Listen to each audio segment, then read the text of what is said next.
안녕하십니까. 생생매거진 오늘 박은정입니다.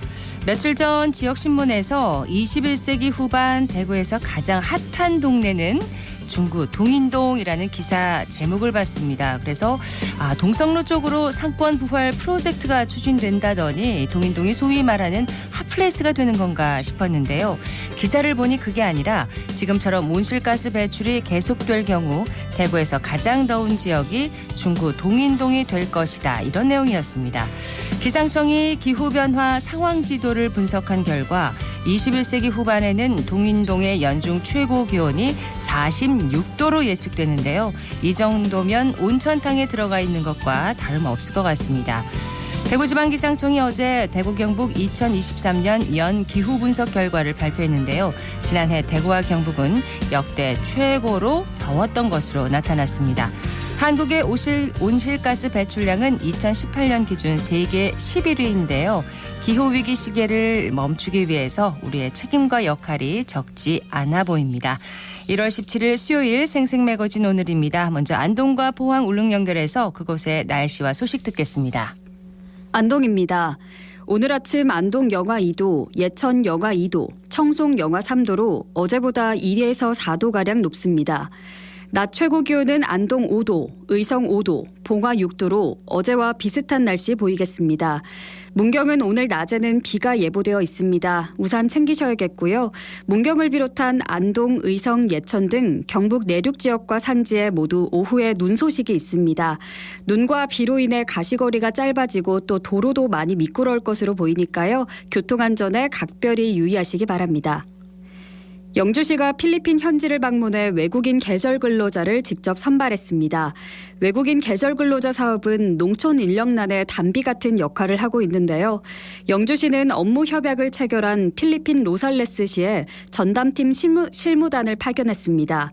그리고 직접 계절 근로자 파견 지원자의 건강 체력 검사와 면접을 실시했는데요. 농가별 조사한 인력 사전 수요를 바탕으로 인삼, 사과, 생강 등 지역 영농 환경에 적합한 신규 근로자를 200여 명 선발했습니다.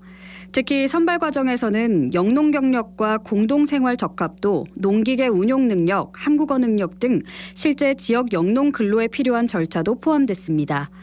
박남서 영주시장은 농촌 인력난의 해소를 위해 시에서 총력 대응하고 있다며 농업인이 인력 걱정 없이 농사 짓고 또 안정적으로 소득을 창출할 수 있도록 노력하겠다고 말했습니다. 계속해서 농촌의 외국인 계절 근로자들이 증가하는 만큼 해외 지자체와의 협력이 강화되고 또 농촌 인력난이 해소되길 바라봅니다. 지금까지 안동이었습니다. 이어서 포항입니다. 어제와 달리 오늘은 흐린 하늘로 하루가 시작됐습니다. 밤부터는 비나 눈이 오겠는데요. 5에서 20mm 정도가 예상됩니다. 내일 밤이면 대부분 그치겠지만 주말에 또 한 차례 비 소식이 있고요. 당분간 해안에는 너울성 파도를 조심하셔야겠습니다. 물결은 동해 남부 먼바다에서 최고 4m까지 매우 높게 일겠습니다. 오늘 낮 최고 기온은 10도 안팎이 예상됩니다.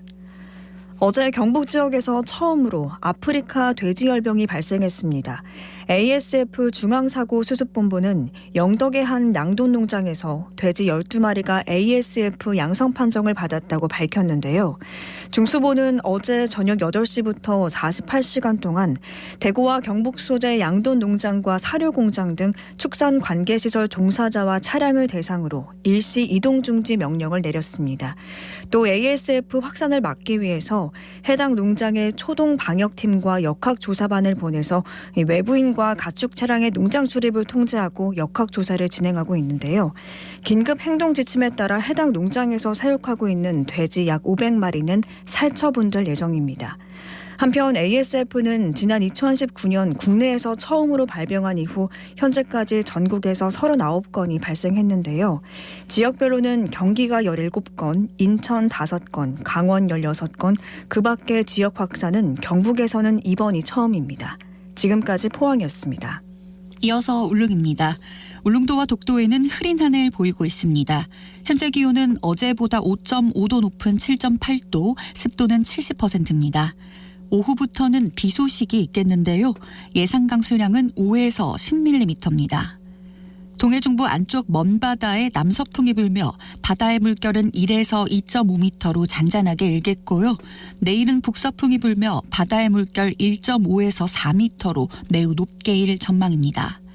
오늘 운항 시간이 변경된 일부 여객선이 있습니다. 자세한 사항은 선사별로 확인하시기 바랍니다. 울릉군이 지역 상점의 친절 서비스 제고를 위해 울릉군을 방문하는 관광객을 대상으로 친절 상점 소개 이벤트를 실시합니다.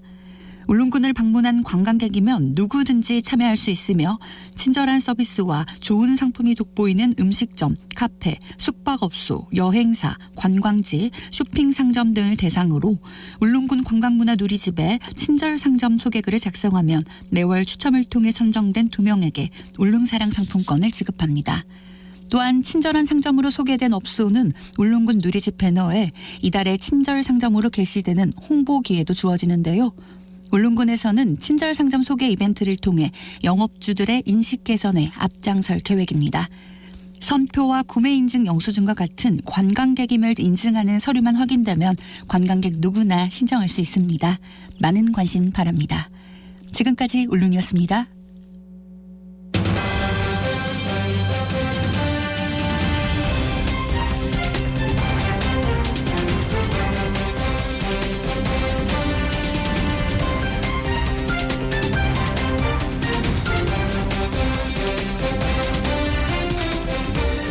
인생 2막, 인생 3막 이런 얘기들을 합니다. 여러분의 인생 2막, 3막은 언제인가요? 지금인가요? 예. 그래서 오늘은 주부에서 직장인으로 또 직장인에서 작가로 그렇게 인생 3막을 연 어르신 한 분을 만나보려고 합니다. 72세의 나이에 글을 쓰고 일을 하면서 스스로 찬란한 삶을 살고 있다고 얘기를 하는 분입니다. 정연홍 어르신 오늘 줌 인터뷰에서 만나봅니다. 어서 오십시오. 안녕하세요. 안녕하세요. 네, 반갑습니다. 본인 소개를 좀 부탁드립니다. 예. 저는 대구 한 아파트에서 미화원으로 일하고 있는 72세 정연홍입니다. 네, 안녕하세요. 성함이 너무 예뻐요. 예뻐요. 네. 오늘은 작가로서 이 자리에 모셨습니다. 70세 어떻게 보면 좀 늦은 나이에 작가가 되셨어요. 뭐 작가가 되기에 이른 나이, 늦은 나이는 없지만 책을 쓰게 된 어떤 특별한 계기가 있었을까요? 아주 뭐 내가 책을 써야 되겠다는 특별한 계기는 없었는데요. 네. 한 몇 년 전에 우리 딸내미가 좀 금전적으로 조금 힘들 때가 있었어요. 따님이요? 예. 그래가지고 내가 이제 있는 돈 없는 돈 다 모으고 또 내가 가지고 있던 목걸이도 팔고 그래 돈을 해주면서 네. 그랬어요. 엄마는 이제 아무것도 없어. 나는 이제부터 다시 시작이야. 그러니까 너는 이걸 가지고 다시 시작을 해. 그랬거든요. 그러고 근데 우리 딸내미가 이제 모임이 있어요. 네. 그 모임인데 모임에 가가지고 그 얘기를 했는가 봐요. 오. 그랬더니 뭐 사람들이 하나둘씩 훌쩍훌쩍 하더니 우리 이러지 말고 본인을 만나보자. 그래서 이제 그 다음 모임에 가서 나를 같이 가자고 하더라고요. 네. 같이 가자고 하는데 뭐 내가 그냥 써놓은 거를 엄마 이것도 가져가 이것도 가져가 그래서 이제 가져갔어요. 네. 그 모임에 갔더니 또 그렇게 훌륭한 좋은 말을 해주시는데 한번 책으로 써보세요. 그거 갖고 뭔 책을 써요. 근데 거기 있는 어떤 아줌마 하나가 나한테 책 선물을 하는 거예요. 책 선물을요? 예. 어머야 얼마나 부럽던지. 그분이 쓰신 걸요? 자기가 썼다 그러면서 네. 이거 제가 이번에 쓴 책입니다. 그러면서 선물을 주신 거예요. 그냥 대단하다. 그러고 그냥 집에 왔죠. 네. 예. 그런데 그 이후에 좀 나도 좀 책을 써보고 싶다 이런 생각이 드신 거예요? 그래 이제 그건 사람 욕심이잖아요. 다 자기 욕심이 있는데 네. 그러더니 또 딸내미가 엄마 책 한번 써볼 거야?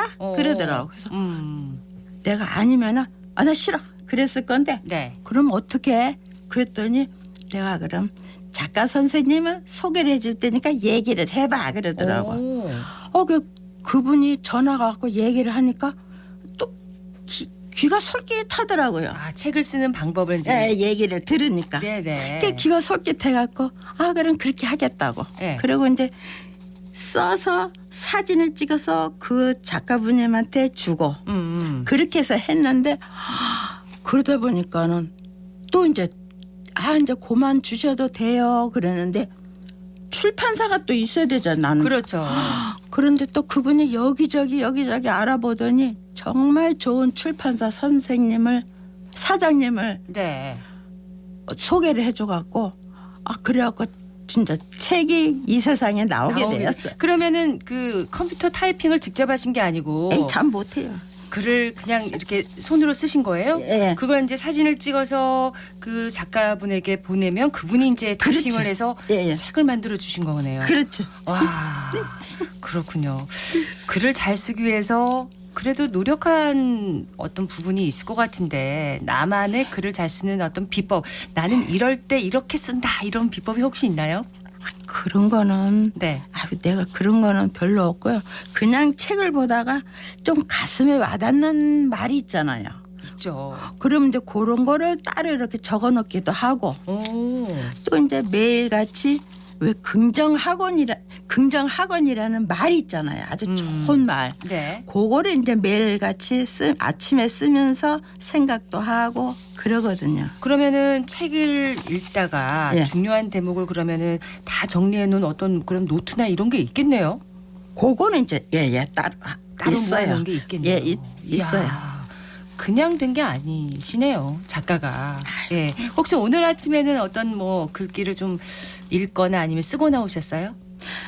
제가 이거 진짜 이거 내 혼자 보기는 아깝다 싶어서 갖고 왔거든요. 네. 예. 행복의 지름길. 나와 남을 비교하지 마세요. 또 밖에서 찾으려 하지 말고 내 마음 안에서 찾으세요.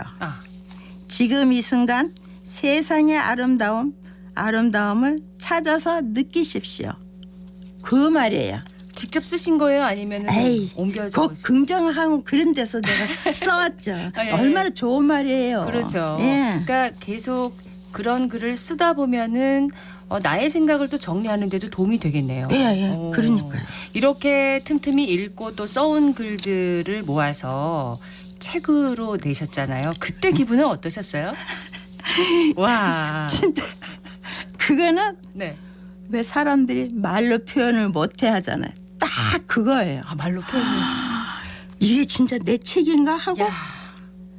사진 책 표지 보면 내 얼굴이고 이름을 보면 내 이름이고 뭐만 봐도 내 거고. 네. 야, 진짜 그거는 그 말이 딱 맞더라고요. 말로 표현할 수 없다. 너무너무 기쁘고 진짜 행복하고. 그 말은 진짜 그 말이 딱 맞아요. 어떤 말을 해도 그건 표현이 안 돼요.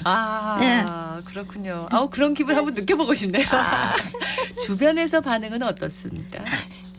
주변에서 네. 책이 나왔잖아요. 친구들한테 전화하니까 뭐?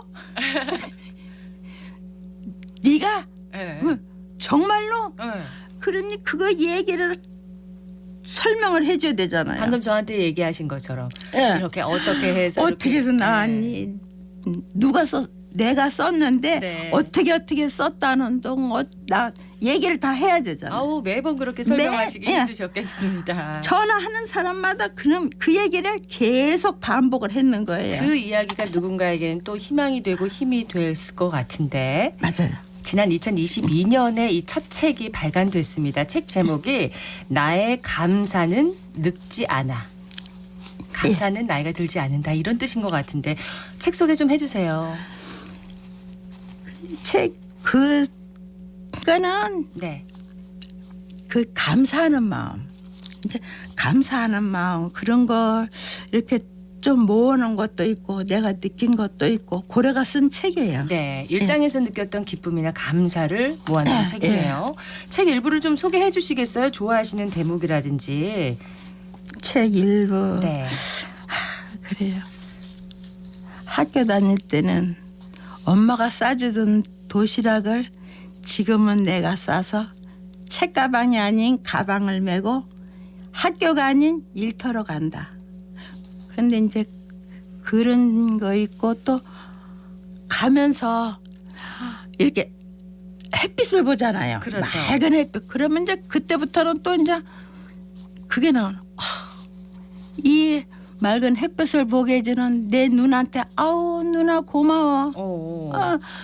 또 이제 그래 내가 이렇게 걸어 다닐 수 있게 해주는 요 내 다리가 또 고마워. 그리고 또 그래 새소리가 나지. 새소리를 들을 수 있게 하는 귀가 고마워. 네. 이제 또 그렇게 하면서 그냥 일터로 가는 거예요. 예. 그 그래서- 책 일부 내용을 지금 얘기해 주신 거죠? 이제 이제 느끼는 거. 그걸 예. 글로 적으시는. 예. 지금 이렇게 보고 읽으시는 게 아니라 허공을 보면서 막 행복한 표정으로 그 일부를 소개해 주셨어요. 제가 옆에서 이렇게 보니까 그 내용들이 바로 정연홍 작가의 생각이자 또 삶을 대하는 자세가 아닌가 싶습니다.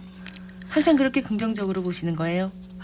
근데 그렇잖아요. 아유 사람들 미화원 아파트 청소 그 힘들어 하는데 힘들어도 또 하고 나면 보람이 있어요. 그러니까는 주민들은 깨끗하다고 좋다고 하고 또 내가 닦고 나서 쳐다봐도 깨끗하니까 좋은 거고. 네.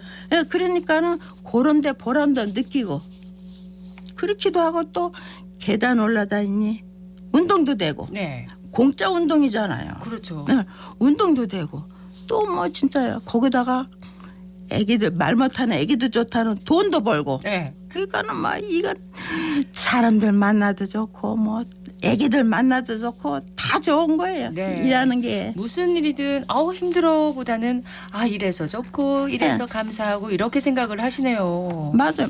마음먹기에 따라서 다 틀린 거예요. 그렇습니다. 이렇게 정연홍 작가님과 함께 있으면 주변에 계신 분들도 이런 긍정 에너지를 받아서 얼굴을 찌푸릴 수가 없을 것 같아요. 저도 지금 힘이 막 납니다. 근데 우리 미아원이 이제 8명인데 네. 한 방에 있어요. 그러면 모이면 서로가 웃느라고 볼일 다 보는 거예요. 재밌어요. 그렇군요. 네. 마지막으로 새해 바람이나 앞으로 계획이 있다면 한 말씀 해주세요. 새해 바람? 이제 새해 바람은 그거죠. 건강하고 지금같이 일하러 다니는 거. 일하면서 이제 기쁨도 얻고 주기도 하고 예. 일할 수 있는 거. 그게 바람이에요. 앞으로 책도 여러 권 더 많이 내시기를 바랍니다. 오늘 고맙습니다. 나와주셔서 너무 감사합니다. 감사합니다. 고맙습니다. 줌인터뷰에서 오늘은 일상에 대한 감사와 기쁨으로 찬란한 인생 3막을 열어가고 있는 작가 정연홍 어르신 만나봤습니다.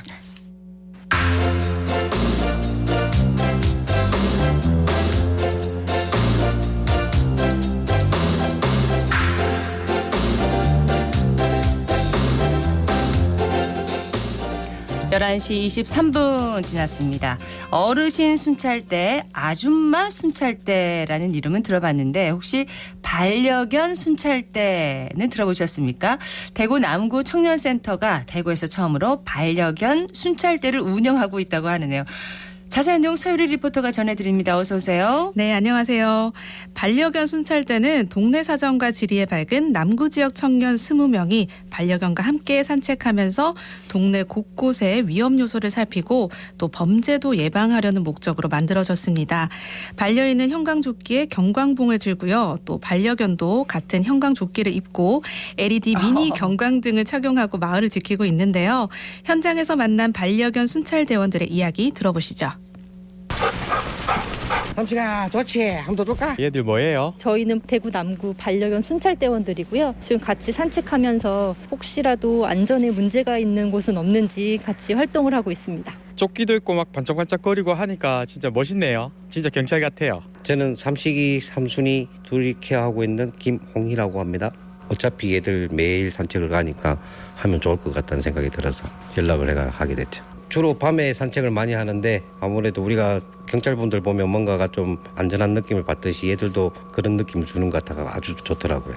큰 개다 보니까 이제 구속으로 많이 다니는데 반려견 순찰대에 가입함으로써 어차피 다니는 길에 안전한 지킴이 같은 그런 역할도 하는 것 같아서 저도 좋고 얘들도 좋고 너무 좋더라고요. 많이 동참해가지고 반려견에 대한 인지도들은 많이 개선이 되었으면 하고 동네 치안에도 도움이 됐으면 합니다. 3살 댄을 보호하고 있는 반려인 현하나라고 합니다. 밤에 다닐 때 강아지를 되게 무서워하시는 분들이 생각보다 많거든요. 그래서 밤에 활동을 할 때 오히려 반려견과 산책하는 게 굉장히 괜찮은 일이다라는 걸 오히려 알려드릴 수 있어서 좋았던 것 같고요. 산책을 하면서 공공시설이라든지 기물들의 손상된 정도도 좀 확인을 할 수 있고 단체 활동을 하게 된다라고 하면 아이들이랑 3, 4, 5 좀 스케줄을 맞춰서 조금 더 넓은 남구 지역을 순찰하고 싶은 생각입니다.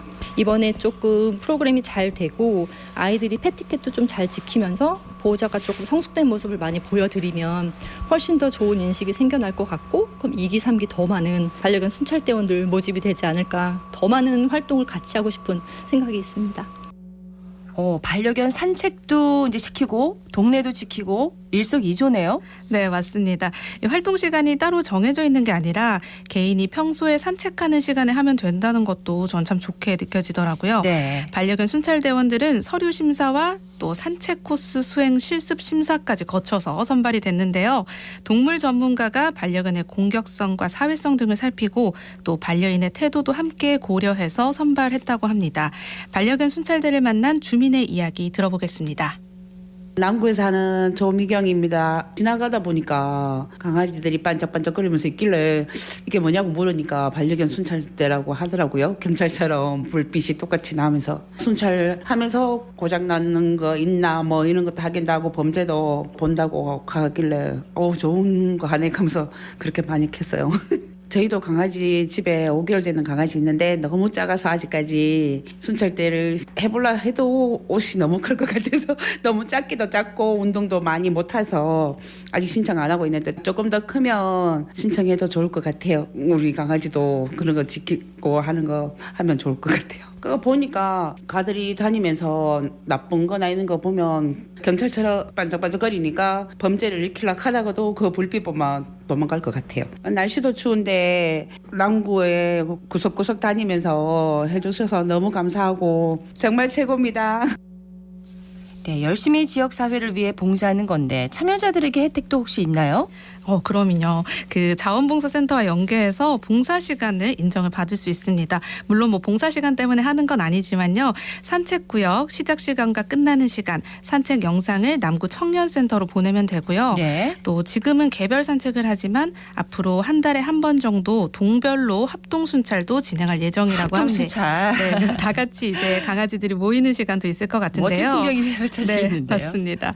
이 점점 확대될 활동을 기대해 보면서 남구 청년센터 권은정 센터장의 이야기 들어봅니다. 빨래터 공원이 리모델링이 되어서 굉장히 예쁜 공원으로 재탄생되었거든요. 그래서 그러는지 동네에 있는 반려인들이 굉장히 산책을 많이 나오세요. 저렇게 산책을 하면서 뭔가 시너지 있는 활동이 없을까라고 고민하던 중에 기획하고 진행하게 되었고 찾아보니 또 서울과 부산에는 이미 진행이 되고 있더라고요. 거기는 경쟁률이 뭐 1000대 1 정도 될 정도로 굉장히 활성화가 되어 있어서 대구도 이렇게 활성화가 되면 좋겠다라는 마음으로 저희가 일단은 시작을 하게 되었습니다.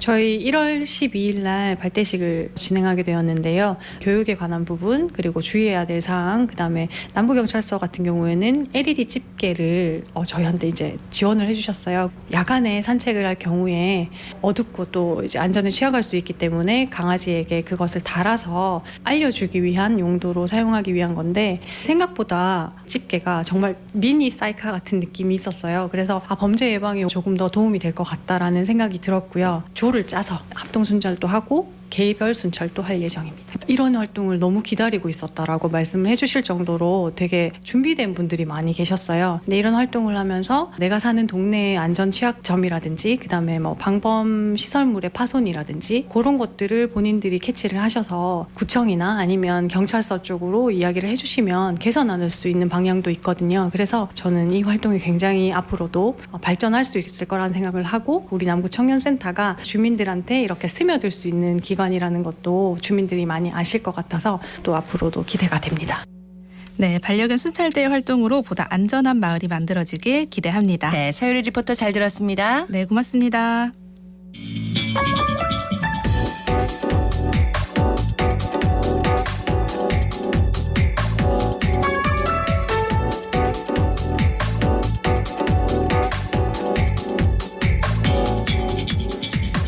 묻고 듣고 생각과 마음을 나누는 방송.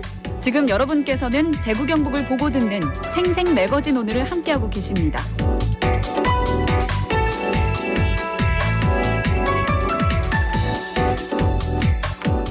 네, 수요일 생생 매거진 오늘 함께하고 계십니다. 11시 30분입니다. 기자의 눈으로 지역의 현안과 이슈를 들여다보는 시간입니다. 오늘은 경북일보 전재용 기자와 함께합니다. 어서 오세요. 안녕하십니까. 자, 오늘 준비한 소식은 뭔가요? 네, 정치 뉴스를 많이 한 번씩 보시다 보면 들어보셨을 것 같은데 불체포 특권이 오늘의 소식입니다. 불체포 특권. 네, 총선을 앞두고 TK 지역 내에서 이제 선거를 치르고 있는 수많은 예비 후보들이 당선 시 불체포 특권을 포기를 하겠다 이렇게 잇따라 약속을 하고 있고요. 전체 총선 일정을 진두지휘하고 있는 정황 정치권에서도 불체포 특권 포기가 화두로 떠오르고 있는데 이 같은 특권 포기가 갑자기 정치권 이슈로 자리 잡은 배경과 쟁점을 한번 짚어보겠습니다. 이게 그러니까 특권이라는 말이 붙어 있잖아요. 네. 불체포 특권. 이 특권을 포기하겠다. 네. 이게 지금 이슈가 되고 있는 건데 먼저 불체포 특권이 뭔지부터 좀 설명을 해주세요. 네, 국회의원 불체포 특권은 헌법 제44조에 명시돼 있습니다. 입법부가 행정부의 부당한 탄압 가능성에 대해서 대항을 할 수 있도록 하고 법치주의와 대의민주주의의 기본 질서를 확립하는 데 필요한 장치로 마련이 됐습니다. 그래서 국회의 동의가 없거나 석방 요구가 있는 경우에는 체포, 구금 등 신체의 자유를 제한하는 모든 공권력 행사에서 벗어날 수가 있습니다. 예. 하지만 현행범에게는 이제 형사적인 실현이 무엇보다 중요하기 때문에 불체포 특권이 허용되지 않고 또 국회 회기가 진행 중이어야 한다는 제약이 있습니다. 회기 중에는 개회일부터 폐회일까지 모든 기간을 말하기 때문에 휴회 중인 기간도 포함이 되는 걸로 이렇게 규정이 돼 있습니다. 입법부를 보호하기 위한 장치죠. 네. 예, 이 같은 불체포 특권을 포기하자 이런 이야기가 지금 그러니까 총선 앞두고 정치권에서 나오고 있는 거죠? 네, 우선 최근 소식을 먼저 전해드리면 한동훈 국민의힘 비상대책위원장이 최근 불체포 특권 포기를 내세우고 있습니다. 전국에 있는 당원들과 지지자들을 만나서도 불체포 특권의 포기를 강조하고 있는데 지난 15일에는 더불어민주당이 향해서 과거에 민주당이었다면 불체포 특권 포기나 금고형 이상의 재판 확정 시 세비 반납 같은 정치 개혁을 지금처럼 피하고 반대하지 않았을 것이라고 이제 밝혔습니다. 예. 연일 이제 압박을 가하는 모양새인데 앞서서는 이재명 대표가 아끼는 지금의 민주당이 과연 개혁적이고 진보라고 생각할 사람들이 많을지 모르겠다. 과거의 민주당은 존중할 만한 전통을 가지고 있었다면서 현재 이재명 대표 체제의 민주당을 비판하기도 했습니다. 지난해 민주당이 잇따라 이제 자당 소속이나 출신 의원의 체포 동의안을 잇따라 부결한 것과 이제 관련 있는 발언이네요. 네, 맞습니다. 특히 이재명 대표는 과거 국회의원 불체포 특권 포기를 공언을 했었거든요. 그래서 자신의 체포 동의안 표결을 하루 앞두고서는 민주당 의원들에게 사실상 체포 동의안 부결 지침을 내리면서 좀 비판이 많이 나오고 있었고 지난해 6월 국회 교섭단체 대표 연설에서 밝힌 불체포 특권을 포기를 약속한 거를 스스로 어겼다. 이런 비판이 계속 나오고 있었습니다. 네. 국민의힘에서는 이 같은 점을 좀 노리면서 공세를 키워가는 모양새고요. 앞서 민주당이 정당한 영장 청구라는 조건을 달았지만 민주당 의총에서 결의한 사실상 당론이기 때문에 당내 불협화음을 겨냥한 점을 노리고 국민의힘에서 공세를 키워가고 있는 것 같습니다. 최근 대구 경북 지역에서도 이제 예비 후보들이 불체포 특권 포기를 외치고 있습니다. 한동훈 위원장의 메시지가 이들에게도 영향을 미친 걸까요? 네.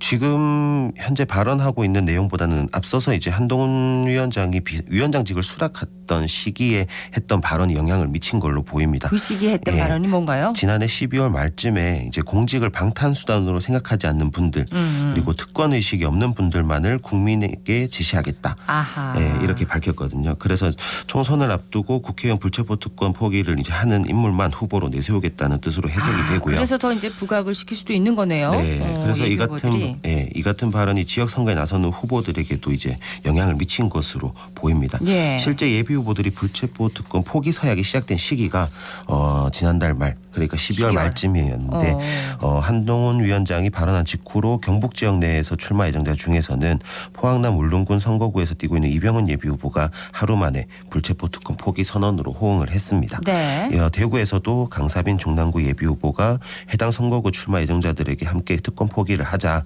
이렇게 서약을 제안했고 경북 대구 지역에서 지금 뛰고 있는 많은 예비 후보들이 불체포 특권 포기를 공언했습니다. 분위기를 보면 이 불체포 특권이 취지와는 다르게 좀 부정적인 충격적으로 인식되는 것 같습니다. 네, 비리 사건에 대한 체포 동의안을 국회가 부결시키는 일명 방탄국회 논란이 여러 차례 일어나면서 부정적 인식이 좀 강해진 측면이 있습니다. 네. 예, 방탄국회라는 말이 언제 처음 나왔냐 살펴보니까 1998년도더라고요. 15대 대선 당시 불법 대선 자금 모금 혐의로 구속영장이 청구된 당시 이신행 한나라당 의원을 보호하기 위해서 당이 4차례나 임시국회를 열어서 이 용어가 생겼습니다. 네. 예, 같은 해 경성그룹 비리 등 이제 혐의로 체포동의안이 제출된 당시 한나라당 의원들에 대해서도 방탄국회가 이어졌고요. 살펴보니까 재헌국회부터 지난해 8월 말까지 국회에 제출된 체포동의안이 총 70건이었고요. 이 중에 17건만이 가결이 됐습니다. 네. 그리고 나머지는 다 부결되거나 철회 또는 폐기가 된 걸로 이렇게 확인이 됐고요. 정치권에서는 이 과정에서 불체포특권을 폐지하겠다는 공언을 여러 차례 했었고 총선을 앞둔 이번 21대 국회에서도 불체포특권 포기가 화두가 된 상태입니다. 그러네요. 예비 후보들이 불체포특권 포기 서약을 이제 많이 지금 하고 있네요. 네. 또 혹시 선거에 나선 후보들에게도 적용이 되는 건가요? 네, 적용이 됩니다. 공직선거법과 지방교육자치에 관한 법률을 근거로 해서 적용이 되는데 공직선거에서 후보자 등의 신분 보장을 위해서 불체포특권을 규정하고 있습니다. 후보자로 등록한 이후부터 개표 종료 시까지가 신분 보장 기간으로 정해져 있고요. 국회의원 선거 후보자를 비롯해서 지방선거 후보자라면 체포 구속이 가능한 경우는 사형이나 무기징역 또는 이제 장기 5년 이상의 징역이나 금고에 해당하는 죄를 범했을 때 그리고 공직선거법을 위반했을 때만 이제 체포나 구속이 가능합니다. 네. 그리고 만약 대통령 선거에 나선 후보자라면 마찬가지로 사형 또는 무기징역 그리고 장기 7년 이상의 징역이나 금고에 해당하는 죄를 범한 경우에 체포 구속될 수 있고요. 이 밖에 선거사무장이나 선거연락소장, 선거사무원, 회계책임자 이런 관련자들은 사형 무기징역 또는 장기 3년 이상의 징역이나 금고에 해당하는 죄를 범했을 때 또는 이제 공직선거법에 명시된 일부 조항을 위반했을 때 체포 구속되는 것으로 이렇게 규정이 돼 있습니다. 네. 방금 말씀하신 그런 내용 외에는 일단 공직선거에서 후보자로 나서면은 불체포특권 네, 받을 수 있는 거네요. 적용이 되는 걸로. 그동안 국회의원 불체포특권을 두고 이제 개선하려는 움직임도 있었을 것 같은데요. 네, 여러 가지 대안이 제시된 사례가 있었는데 먼저 한 가지 사례를 설명하면 체포동의안 석방 요구 결의안을 본회의 상정에 앞서서 상임위원회나 뭐 이런 특위를 구성해서 위원회 단계에서 사전 심의를 하고 그 결과를 본회의에 보고하게 하는 방안이 논의된 적이 있습니다. 네. 이를 통해서 소관위원회가 의원의 체포나 석방이 국회 고유의 기능 보장과 직접 관계되는지를 심도 있게 심사해서 불체포특권 남용을 방지하겠다는 취지입니다. 하지만 위원회의 사전 심사가 이제 정쟁으로 인해서 좀 실효적으로 이루어지지 않을 수도 있고 위원회 심사 과정에서 피의 사실이 좀 상대 당이나 소속 정당 내에서도 이제 과도하게 노출될 수 있다는 점이 이제 반대 의견으로 내세우고 있습니다. 네. 그리고 또 국회 표결 방법을 이제 무기명으로 할지 아니면 기명으로 할지도 또 쟁점이 됐었는데요. 지금까지는 무기명인가요? 네, 지금은 인사에 관한 안건은 무기명 투표로 표결하도록 한 국회법에 따라서 체포동의안과 석방 요구 결의안은 무기명 투표로 표결을 해왔습니다. 이걸 기명으로 할지에 대해서도 쟁점이 되고 있군요. 네, 우리나라처럼 형사 문제에 관한 불체포특권을 인정하는 독일 연방의회에서는 본회의에서 기명 투표로 체포동의안을 표결하는 점을 좀 참고해서 우리나라에 적용을 하자. 누가 찬성하는지 반성하는지 이제 반대하는지 다 알 수 있는 그렇죠. 거네요. 그래서 이제 국민의 알 권리를 이제 충족하고 주권자가 대리인의 의정 활동을 제대로 평가할 수 있도록 그래서 체포동의안과 석방요구 결의안을 기명투표로 표결하게 하려는 법률안이 21대 국회에서도 논의가 됐었습니다. 네. 다만 이제 무기명 투표의 익명성은 의원이 자신의 소신과 양심에 따라서 판단해야 할 정치적 책무를 좀 뒷받침할 수 있고요. 그리고 당론이나 외부 이해관계자의 압력에서 좀 벗어날 수 있다. 그렇죠. 이런 장점이 있기 때문에 이 부분이 지금 참 쉽지 않을 것 같은데요. 어렵습니다. 예. 자, 선거를 앞두고 정치권 내에서 불거진 이 불체포특권 포기 이슈가 다시 정쟁의 그 도구로만 사용되는 것은 아닌지 참 걱정이 되네요. 네, 그 입법권과 행정권이 분리된 민주국가에서 의회의 주된 기능은 집행부를 견제 감독하는 일이기 때문에 집행부보다 인적 물적 자원이 많이 부족하거든요. 그래서 그런 그 한계를 좀 극복하고 대등한 지위에서 집행부를 견제 감독하려면 특별한 권한이 필요하다는 점은 인정이 됩니다. 네, 이런 관점에서 국회의원의 불체포특권은 국회의 핵심 기능과 책무를 수행하는 데 꼭 필요한 권능으로도 이제 이제 이해될 수가 있는데 네. 다만 국회의원의 불체포 특권이 국회 고유 기능과 핵심 임무를 수행하는 것과 무관함에도 이를 방패막이로만 삼는 것은 비판받을 수밖에 없는 그렇죠. 실정입니다. 그동안 이제 여러 차례 방탄을 사례를 이제 비춰봤을 때 비판이 계속 꾸준히 제기되었고 이런 점을 고려해서 국회의원이 불체포 특권을 본래 취지에 맞게 좀 개선할 필요가 있을 것 같습니다. 네, 입법권을 보호하는 거지 이제 방패막이가 방탄국회가 돼서는 안 된다 이런 네. 지적이 계속 나왔는데 어떤 방법이 있을까요? 우선 단기적으로 논의되는 거는 국회법이나 형사소송법 등 이제 일부 법률 개정만으로도 제도 개선이 가능한 점이 있다는 의견이 나오고 있고요. 장기적으로는 정치 환경과 국민 정서의 변화, 국민 요구의 기대에 부응하는 방향으로 이제 불체포 특권을 손질하는 개헌이 좀 필요할 걸로 예상이 됩니다. 그런데 네. 개헌 같은 경우에는 이제 원포인트 개헌을 할지 아니면 전체 개헌에서 이 내용을 포함할지가 이제 주요 이슈가 될 수도 있고요. 현재 논의되는 특권 포기 이슈가 선거 이후 사라지지 않도록 관심이 좀 많이 필요할 것 같고 그렇습니다. 예, 관련 쟁점을 살펴서 국회에 대한 국민의 신뢰를 더욱 두텁게 할 수 있는 방안이 마련되기를 이번 총선 과정에서 모색됐으면 좋겠습니다. 네. 총선을 앞두고 또 화두가 되고 있는 불체포 특권 포기에 대해서 오늘 함께 얘기를 나눠봤습니다. 경북일보 전재용 기자였습니다. 고맙습니다. 감사합니다.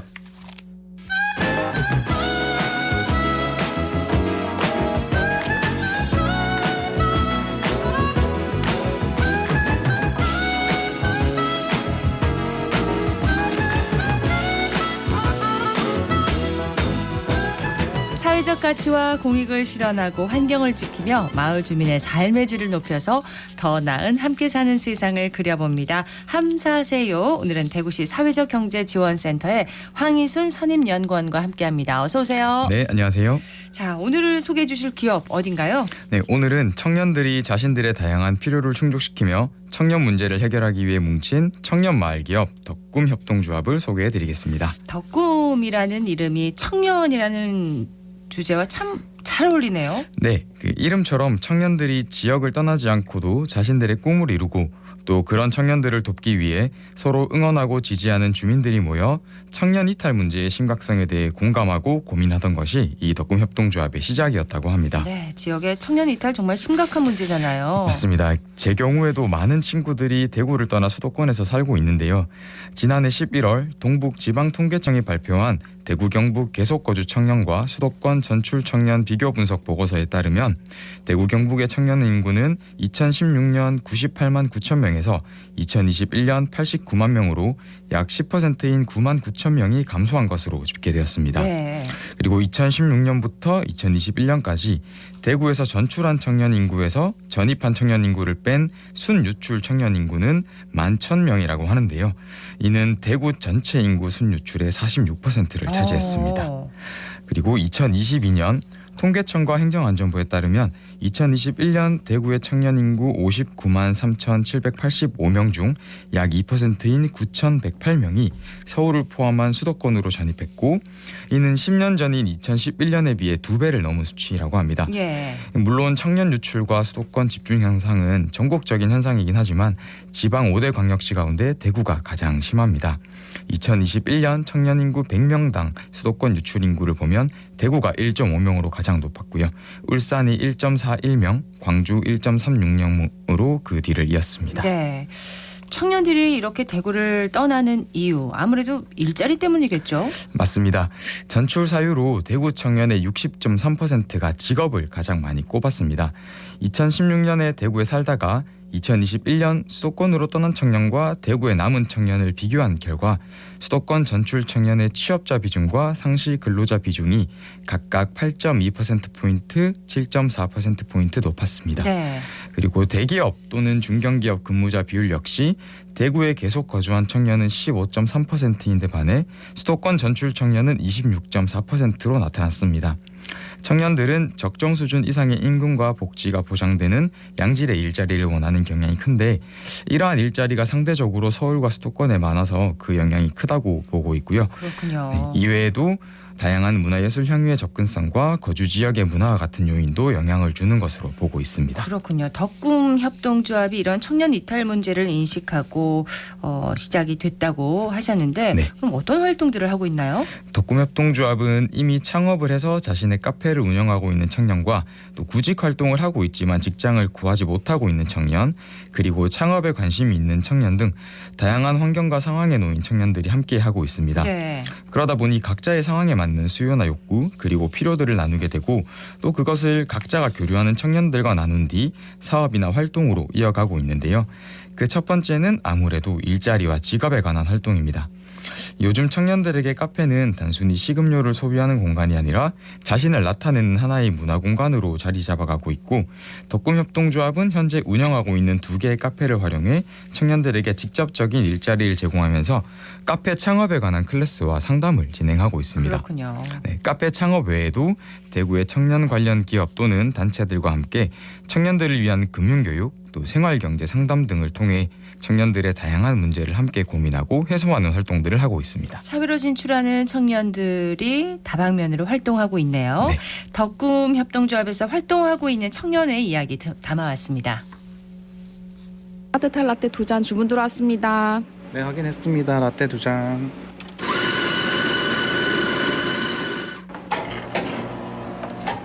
주문하신 라떼 2잔 나왔습니다.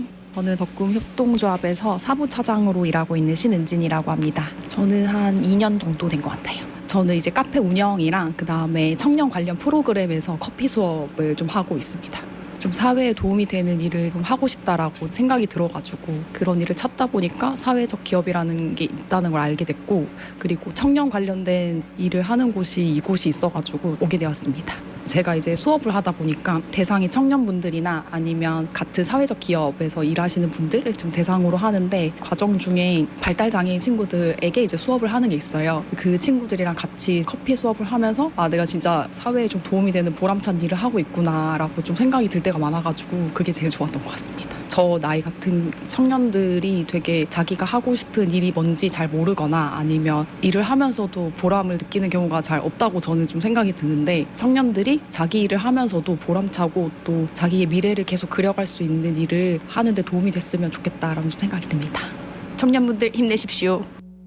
청년들이 보람을 느끼고 또 미래를 그려나가는 일을 하는데 도움이 되고 싶다. 이 말이 참 멋진데요.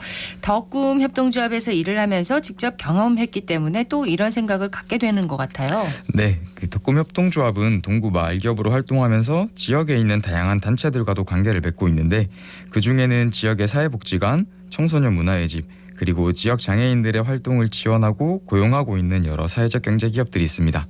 그래서 카페 창업을 희망하는 청년들 외에도 카페에서 일을 하고 싶어하는 청소년, 그리고 다른 사회적 경제 기업에 고용되어 카페에서 일을 하고 있는 성인기 발달 장애인 등 다양한 대상들에게 카페와 관련된 교육을 제공하고 있는데요. 예. 그러다 보니 일반적인 카페에서는 경험하기 어려운 다양하고 가치 있는 경험을 하면서 더 큰 보람을 느끼고, 그런 경험이 더해져 또래 청년들도 나처럼 자신이 하고 싶어하는 그리고 가치 있는 일을 지역에서 계속할 수 있었으면 좋겠다는 생각으로 이어지는 것 같습니다. 네, 카페 교육 말고도 청년들을 위한 교육과 상담도 계속하고 있다고요? 맞습니다. 주로 청년들을 위한 경제교육과 상담인데요. 청년들은 학자금 대출, 주거비와 생활비, 저임금의 불안정한 노동과 실업 등의 문제를 겪게 되는데, 이런 문제에 맞닥뜨렸을 때 누구에게 고민을 얘기하고 어떻게 해결해야 되는지를 알아보기가 어렵습니다. 그렇죠. 네, 그래서 그런 고민을 들어주고 청년의 상황에서 함께 문제를 해결해 나가는 활동을 덕꿈 협동조합에서도 계속해 나가고 있습니다. 네. 네, 이러한 활동은 이사장의 개인적인 이력과도 관련이 있는데요. 덕꿈 협동조합의 이사장은 대학 졸업 후 창업과 폐업을 경험하였는데, 그 과정에서 청년 부채 문제의 심각성을 알게 됐다고 합니다. 그래서 2018년부터 대구 청년들의 부채 문제 해결을 위한 대구 청년 빚쟁이 네트워크, 또 대구 청년연대은행 디딤, 사회적 협동조합, 대구 청년 지갑 트레이닝 센터 등의 단체에서 활동을 했고, 현재 청년 생활경제 상담사, 금융 멘토링, 보호 정료 청년 자립 프로젝트의 경제교육 등의 활동을 하고 있습니다. 네. 그리고 이런 경험을 덕꿈 협동조합을 통해 만나는 지역의 청년, 청소년들과 함께 이어나가고 있습니다. 네, 청년 창업과 일자리 창출, 그리고 지역을 위해서 더 가치 있는 일을 하는 카페부터 청년들의 부채 문제까지 고민하는 협동조합, 덕꿈 협동조합. 이곳의 이사장을 직접 만나봤습니다. 덕금협동조합 이사장 길병진입니다. 덕금협동조합 같은 경우에는 이제 동구를 기점으로 해서 청년들이 모여서 협동조합을 만들었어요. 부채 문제 해결이나 청년 노동 관련된 관심이 많아서 그런 사업들 계속 진행을 했었고, 그러면서 많은 청년들을 좀 더 만날 수 있는 방법은 없을까라는 생각을 하다가 카페를 운영하면서 좀 청년들에게 쉽게 다가가면 좋겠다라는 생각으로 덕금협동조합을 좀 설립하게 됐어요. 저희가 카페 운영을 하는 것이 기본적인 저희 사업이라서 운영 안에서 카페 관련된 교육들을 지금 계속 진행 중이고요. 청소년이나 청년, 그리고 뭐 발달장애 있는 청소년, 청년도 포함해서 일 경험이나 이런 카페 직업 체험을 해드리고 있는 그런 서비스를 일단 지원하고 있는 게 제일 크고요. 그리고 이제 동구 청년 내에서 공동체를 하나 만들어서 소모임이나 그리고 커뮤니티 좀 활성화를 위해서 뭐 장터 이런 것들을 좀 많이 해서 공동체 활동을 할 수 있는 그런 사업들을 펼치고 있습니다. 좀 직접적인 도움을 줄 수 있는 활동들이 많이 없었거든요. 이번 해 같은 경우에는 포점을 더 확장을 해서 좀 더 쉽게 다가갈 수 있는 장소로 다가가서 거기에서 이제 뭐 심리 상담, 청년 여러 상담을 같이 포함해서 그런 사업들을 좀 할 생각이고, 카페 관련된 교육 이외에 다른 것과 많이 협업을 해서 공동체나 이런 것들에도 느낄 수 있는 그런 사업들을 좀 계획하고 있습니다. 뭐 청년 창업 고민, 부채 고민, 고민들이 되게 많거든요. 그런 고민을 가지고 저희들과 함께 한다면 고민들을 좀 더 쉽게 풀지 않을까, 그리고 풀 수 있는 방법들을 같이 이야기를 하면서 만들어갈 수 있지 않을까라는 생각이 들었고, 그래서 힘들 때 덕금협동조합을 많이 찾아주셨으면 좋겠어요. 힘들 때 찾아달라는 말이 청년들에게 얼마나 큰 위로가 될까 이런 생각이 듭니다. 마지막으로 덕금협동조합의 앞으로 목표는 뭔가요? 덕금협동조합은 지난해 7월 동구에 위치한 한 공공기관에 2호점을 열었습니다. 그 2호점의 매출을 증대시켜서 운영을 안정화하고 이를 통해 2호점의 청년들의 일자리를 더 많이 창출하는 것이 가장 단기적인 목표입니다. 한편 1호점도 동구 청소년 문화의 집 1층에 입점 형태로 운영을 하고 있는데요. 이렇게 두 개 매장이 모두 입점 형태이다 보니 일반 청년과 소비자들에게 접근성에 제한이 조금 있습니다. 그래서 보다 접근성이 좋고 또 청년들과 더 다양한 활동들을 해볼 수 있는 공간으로 현재 3호점을 준비하고 있습니다. 이렇게 3호점을 통해서 협동조합 운영 안정화는 물론 청년들을 위한 심리 상담, 그리고 청년들을 위한 네트워크 활동 등 청년이 필요로 하는 다양한 프로그램을 제공하는 것이 향후 사업적 목표입니다. 네, 청년마을기업 덕금협동조합 지역의 청년들에게 든든한 버팀목이 계속 돼주길 바랍니다. 지금까지 대구시 사회적경제지원센터의 황희순 선임연구원이었습니다. 고맙습니다. 네, 감사합니다.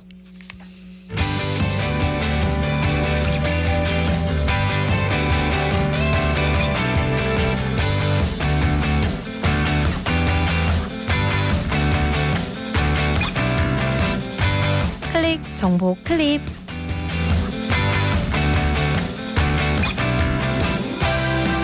대구시 교육청은 학교폭력 문제 처리의 전문성과 공정성을 강화하기 위해서 올해 3월 신학기부터 학교폭력 전담조사관을 운영합니다.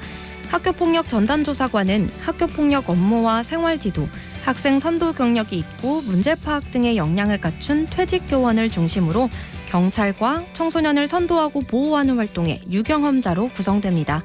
학교폭력 전담조사관 제도를 통해 학교폭력 예방과 학생들의 관계 회복에 긍정적 효과를 가져오길 기대합니다.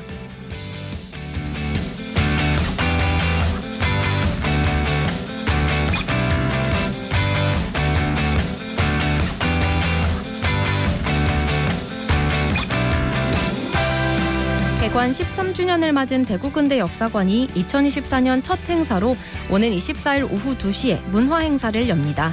행사는 일부 대구시립교향악단의 축하음악회와 2부 역사문화 특강으로 진행되는데요. 특강은 경북대 이문기 명예교수가 대구 의원공덕비를 통해 본 대구 지역 기부자, 기부문화에 대해 강의합니다. 또 1월 24일 개관 기념일에는 덕담 카드 쓰기 이벤트도 진행합니다.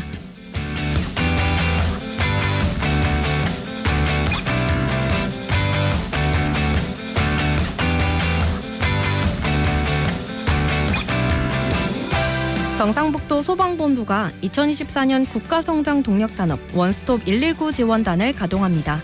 원스톱 119 지원단은 신속한 공장 건축과 안전한 공정을 위해 신축 단계부터 완공까지 분산된 소방 관련 인허가 절차의 민원 창구를 일원화하며 소방본부에서 일괄 검토하고 기업 운영과 관련한 민원 사항을 적극적으로 해결하기 위해 발족됐는데요.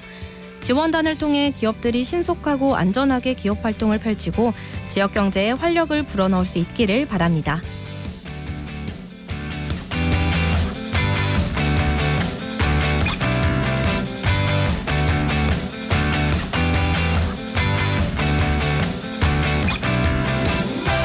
대구 달서구의 달서 반려견 놀이터가 다음 달 1일부터 개장합니다. 반려견 놀이터는 지난 12월에 준공해 올해 1월까지 임시 개장하며 시설물 미비점 등을 보완하고 있는데요. 놀이터에는 중소형견 놀이터, 대형견 놀이터, 보호자 쉼터, 펫카페 등의 시설을 갖추었습니다. 아울러 다양한 반려견 프로그램을 제공하고 반려인과 비반려인이 함께 즐길 수 있는 축제장을 마련할 예정입니다.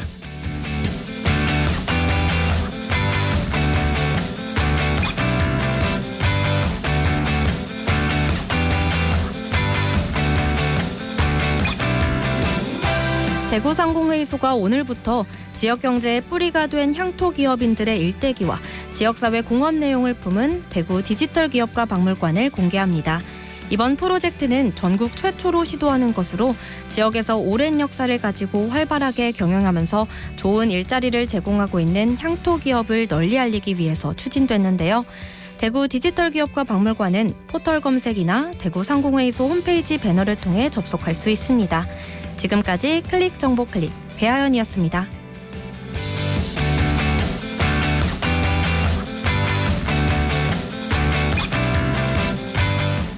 국내 계절 근로자 착취 논란에 필리핀 정부가 인력 송출 잠정 중단을 선언하면서 일손이 급한 경북 농가들은 난감한 상황에 놓였다고 합니다. 한국인이 운영하는 인력 송출업체 브로커들이 필리핀 계절 근로자의 여권을 압류하고 임금을 착취하는 등의 불법을 저질러서 근로자들이 업체를 경찰에 고소했다고 하는데요. 반복되는 외국인 노동자의 노동 착취와 인권 유린, 임금 체불 논란, 어느 단계에서 문제가 자꾸 반복되는지 발생하는지 원인을 찾아서 대책을 마련해야겠습니다. 생생매거진 오늘 준비한 순서 여기까지입니다. 진행의 박은정이었습니다. 여러분 고맙습니다.